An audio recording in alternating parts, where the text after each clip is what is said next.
สบายดีมื้อนี้หมอปุและหมอนาสองคนพวกเขาจะมาตอบคำถามที่ทางบ้านถามมาหลายที่สุดคำถามทำอิฐมีว่าแนวไหนหมอนา จะเกิดอย่างขึ้นถ้าคอยลืมกินยาคุมกำเนิดแน่นอนเนาะหมอนา ถ้าเขาลืมกินยาคุมกำเนิดมันจะเพิ่มความเสี่ยงเฮ็ดให้ถือพาได้โดยคำถามต่อไปจากทางบ้านถามมาว่าเวลาที่เขาเจ้าใส่ถุงยางอนามัยนะหมอนาแล้วมันมีการฉีกขาดเกิดขึ้นเขาจะเห็นแนวไหนโดยหมอนาแนะนำให้เปลี่ยนถุงยางอนามัยถุงใหม่ทันทีที่ทานรู้สึกว่ามีการหัวซึมจีขาดของถุงยางอนามัยหลังจากเปลี่ยนถุงยางอนามัยตัวใหม่แล้วเนาะหมอปู่ขอแนะนำอีกอย่างหนึ่งก็คือว่าการคุมกำเนิดสำรองก็คือการกินยาคุมกำเนิดแบบฉุกเฉินโดยคำถามที่3เพิ่นถามเฮามาว่าถ้าค่อยต้องให้นมลูกยาคุมกำเนิดชนิดใดที่ค่อยควรใช้โดยสำหรับแม่หญิงที่ให้นมลูกเนาะหมอปู่ขอแนะนำยาคุมกำเนิดแบบชนิดเดียวที่เหมาะสมที่สุดโดย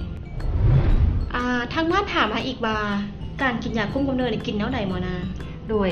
การกินยาคุมกำเนิดแม่ทานสามารถเริ่มกินมื้อทำอิฐหามื้อที่5ของการมีรอบประจำเดือนนั่นก็คือทานสามารถเริ่มกินยาคุมกำเนิดเม็ดทำอิฐในระหว่าง1มื้อหามื้อของรอบประจำเดือน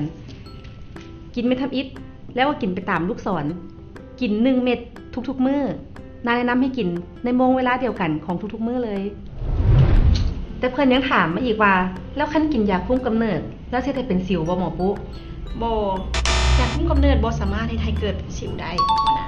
โดยคำถามต่อไปหมอนาที่ถามมาหลายตลอดก็คือว่าการใส่ห่วงอนามัยนะมันจะมีผลกระทบต่อการเฮ็ดเวียกประจำวันของพวกเราบ่หมอนาโอ้อันนี้นาตอบได้เลยว่าการใส่ห่วงอนามัยนั้นบ่มีผลกระทบต่อการใช้ชีวิตประจำวันของทานยังสามารถใช้ชีวิตได้ปกติหลังจากที่ทานใส่ห่วงอนามัยแล้วโดยหมายความว่าใส่ห่วงแล้วก็หมดห่วงไปเลยเนาะโดยใส่ห่วงหมดห่วง